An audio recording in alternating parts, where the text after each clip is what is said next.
Marriage kryptonite, poor communication. Use effective communication techniques to change the way you talk. Are you fed up with communications? Are you fed up with miscommunications with your partner? Do you feel as though words simply bounce off one another? You are not by yourself. Superpowers like communication might be difficult for many couples to use. Your marriage will be transformed by this podcast, which will unlock your inner communicator and solve the communication kryptonite code. You will discover in this episode 1, the keys to effective active listening. Learn to be a communication ninja by paying attention to what your spouse, your partner is saying, instead of just waiting for your chance to talk. In a married relationship, active listening entails giving your partner your whole attention, acknowledging their feelings, and deliberately answering. We will go over helpful strategies like mirroring, which is repeating what your spouse has said to make sure they understand, and sympathetic answers that affirm their feelings. When you try to give your attention to someone and you recap what they have said, it gives them one special feelings that, wow, this person is actually listening to me. This person is actually giving me the attention I needed. By you giving them the attention they demanded for, if they are going to make a wrong choice, you would detect from what you guys have been discussing that, okay, what you are planning to do is not right. Why can't you do it this way? You can give the suggestion because you pay attention. You give them full attention. You listen to them. If you don't give them the attention and they eventually did the wrong thing, and at the end of the day, you are like, why are you doing this? They will be like, I actually discussed with you the other day. And with your reactions shows I should go on. Which within yourself, you will know that, I actually didn't pay attention. But you won't be able to say it out. So let's try as much as possible to always give the little time we have to spend it with our loved ones. Let's listen to them. By you listening to them, you are creating a special bond that you don't know. By you giving them your full attention, you are creating a lovely environment that you are not aware of.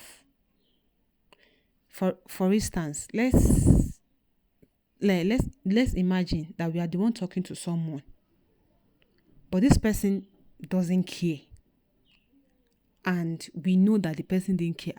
From our reaction, we won't be happy. We will be like, I'm just wasting my time talking to him or her. No good response. So that is the same way the person talking to us, we also feel when we are not giving them the attention they needed. So let's try as much as possible to create an environment where we'll be able to listen to our loved ones, our kids, our friends. Let's pay attention. Okay? So the next point here is message customization for your spouse. Say goodbye to communications that are tailored to each individual. Acquire the skill of tailoring your message to your spouse. Acquire the skills of tailoring your message to your spouse's distinct personality and inclinations, knowing their preferred communication styles, direct discussion, emotional connection, or practical details is necessary to do this. We will go over techniques like adjusting your message to the recipient's love language to make sure they understand. By you adapting to your spouse message, this involves understanding their communication styles. When you know the way you communicate with your spouse, that okay, this is the type of style he or she likes, you try to adapt by it so that when you are communicating with he or she will be able to respond because, oh, this is the style I love to communicate. There will be freedom.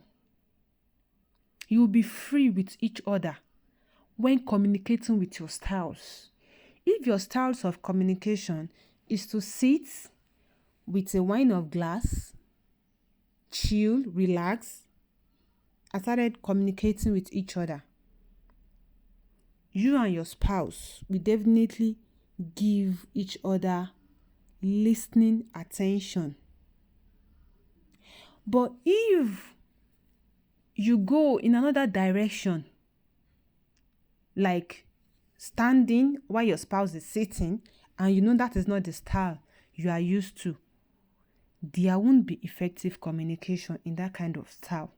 So let's try as much as possible to follow the styles our spouse is used to make our communication effective. When you know you are annoyed and your spouse doesn't like it when you communicate annoyingly, try as much as possible to calm yourself down so that there will be effective communication. Okay? The third point, non-verbal communications power. That is, your body language conveys a lot. Your body language passes a lot of communication without you talking. Learn how to communicate more effectively and establish trust with your partner by using non-verbal clues. Eye contact, touch, posture, and facial emotions are examples of non-verbal communication. We will discuss how maintaining eye contact can demonstrate care and attention, how a light touch can provide support, and how open body language can promote confidence and security. Say some of us, without talking, we already pass out all the message we wanted to with our body language. Some people have this kind of look that when they look at you, you'll be like, wow, this person doesn't like what I'm doing. Immediately, you leave what you are doing. Even the kids, when you look at them somehow, they will draw back from what they are doing. So if you give your spouse, your husband, your wife that understands you when you are using body language, when you give them any reactions from your body language, okay, they will immediately understand what you are saying without saying a word. Some, they will just tap you. From that tapping, you will be looking around, okay, what he or she is trying to pass. What message is he or she trying to tell me? You will discover what the message is if you pay attention. When you are annoyed and you don't want to talk, from your facial expression, you've already passed the message you wanted to. And your spouse will definitely understand that, okay, what I did, he or she didn't like it. Hope you understand. So if you think you don't want to talk or you are avoiding arguments, when you use your body language, it gives the whole definition of you getting annoyed. it passes the information you wanted to pass without saying a word. So just choose what is best for your marriage. Choose what is good for your relationship. There are some marriage that if there are some spouse that if you're using body language, you're just deceiving yourself. Nothing will change until you speak out. So learn to do what is good for your family, what will work for your home, what will work for your marriage. Most importantly, learn how to communicate effectively. So our next point here is tips for handling tough conversations. Any marriage will eventually have conflicts. Yes, there is no marriage that doesn't have its own ups and downs. Even the tongue and the tongue and mouth, they are also fighting. Sometimes when I'm eating, I will bite myself unknowingly. So not to talk of real human being. So in any marriage, in every relationship, there will be a conflict. It depends on how we handle it. So any marriage will eventually have conflicts, but if you handle it well, you may use arguments as learning experiences. We will provide you the means to patiently and sympathetically sympathetically address delicate subjects. Some strategies are to set limits to ensure polite conversation. Use I words like I to communicate your feelings without placing blame, and take break when needed. If you're in an argument, just to just avoid unnecessary argument that will lead to what we don't pray for. Just use words like I'm sorry. It won't happen again. Okay, I wanted to do this, but just use words like hi to communicate your feelings without placing any blame. Don't blame your partner. Don't blame. See, sometimes you will be at fault. The husband will be at fault.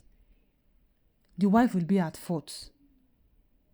Don't try to blame your spouse just to make them feel bad. No, instead, just take the blame. If you take the blame, that doesn't mean you are going to die. That doesn't decrease you of your happiness. That doesn't stop you from living. Just take the blame and let it go. And let happiness remain. Because remember one thing, any family that they are happy, Shaitan, the devil, is always ready to take any slight mistake just to make the home a miserable one. So let's try to just admit our mistake without blaming anybody. Even when you know you are right, just take the blame for peace to reign. For peace to reign. But sometimes, the more you take the blame on yourself, the more you feel hurt. So sometimes, just let it out without causing any difficult disagreement that will lead to what you don't want to happen. Okay? Taking break when needed doesn't mean maybe you divorce. No. You take break when you see the conversation is becoming too heated. Like there is no room for explanation. Just keep quiet.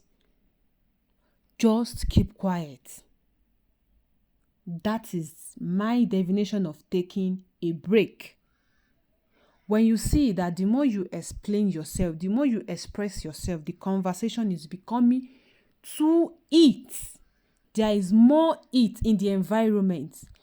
Just take a break. Meaning, keep quiet. Moreover, we will investigate typical communication obstacles and how to get past them. Confusion, interruptions, and strong emotions can all lead to miscommunication.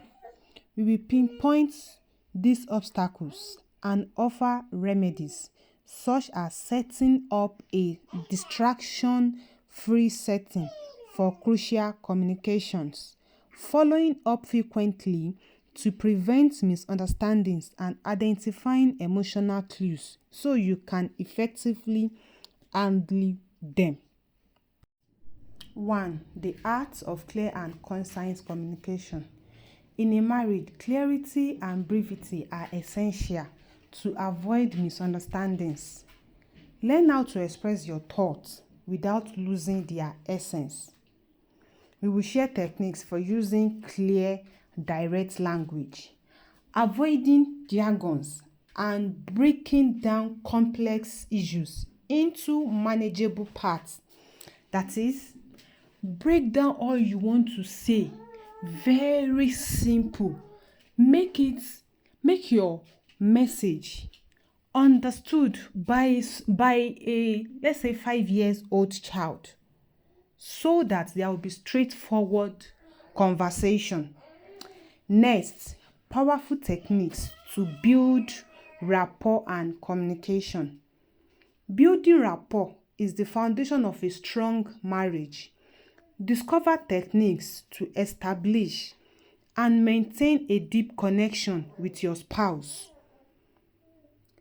Like when you create an environment where you can talk as friends, where you can talk like brothers and sisters, where you can talk like husband and wife, you've created a rapport.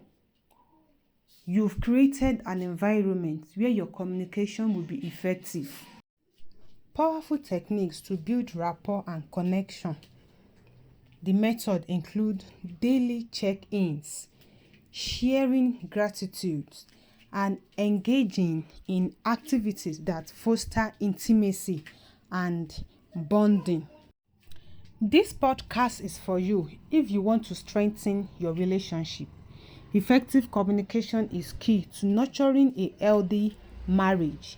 We will show you how to enhance your interactions with your spouse, fostering deeper connection and mutual understanding. Boost your confidence and credibility. Confident communicators are perceived as more credible and trustworthy. Learn how to project confidence in your speech and actions. Enhance your role as a reliable partner. Become a more persuasive and influential communicator. Persuasion isn't about manipulation. It's about presenting your ideas and convincing your partner. We will teach you techniques to influence your spouse positively, helping you to advocate for ideas and inspire joint decisions. Get your message across clearly and effectively. Whether it is discussing finance, parenting, or daily routine, clear communication is crucial. We will equip you with skills to articulate your thoughts clearly, ensuring your message is always understood and clear. Stop letting communication issues hold your marriage back. Stop. Equip yourself with the skills you need to grow in any situation. Join us as we unlock your communication potential and transform your communications. And thank you for tuning in to Beyond Vows and Cradles. Subscribe for more episodes and start your journey towards becoming a master communicator today. See you in my next episode.